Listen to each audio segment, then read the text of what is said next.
امشي لعنده وانت كده بس دقيقة واحدة.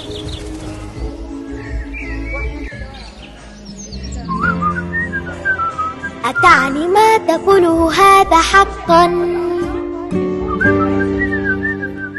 إذا في العيد لا نقول سوى باي باي وأهلا.